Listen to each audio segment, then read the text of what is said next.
The first letter came in a crisp white envelope with the HOA logo stamped on the top corner like some kind of royal decree. I already knew what it was before I tore it open. My gate had ruffled feathers. Dear Mr. Carson, it began, all passive-aggressive courtesy. It has come to our attention that the gate installed at the end of your driveway poses a concern regarding community access and uniformity. I laughed out loud, standing at the mailbox, the sun baking the pavement under my bare feet. Community access was a stretch. I lived at the end of a cul-de-sac in a small, gated neighborhood. The only people passing by my house were dog walkers and nosy HOA board members who apparently had too much time on their hands. My gate, a sleek, black wrought iron beauty with a keypad and automatic opener, was something I'd installed after a string of package thefts and one too many uninvited solicitors. It was well within my property line and complied with the city code. But apparently, it didn't fit the aesthetic of the community. I ignored the letter.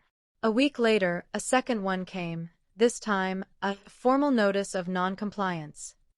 It warned of fines, possible legal action, and a not-so-subtle suggestion that the gate was a barrier to the open and welcoming spirit of the neighborhood. If you like this story, kindly subscribe, like, and share. The irony wasn't lost on me. The entire community was surrounded by an actual gate, complete with a security guard who sometimes dozed off in the afternoons. But my gate, on my property, was suddenly a threat to unity? I penned a polite reply. Dear HOA Board, thank you for your concern. I appreciate the desire to maintain community standards. However, my gate is entirely on my property, follows all city codes, and addresses a legitimate safety concern. I respectfully decline to remove it. Warm regards, Tyler Carson. The board didn't appreciate my civility. A month later, they fined me $154 non-removal of unauthorized structure.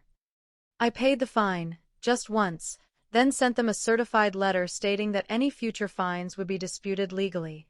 That's when the real fun began. The board president, a retired insurance adjuster named Harold Kent, started showing up in front of my property during his morning walks. He'd stare at the gate, arms crossed, as if he could will it to collapse. I waved at him the first couple of times. He didn't wave back. One Saturday, I caught him photographing it. Need a headshot, Harold? I called from my porch. That angle's not your best. He grunted and walked away. At the next HOA meeting,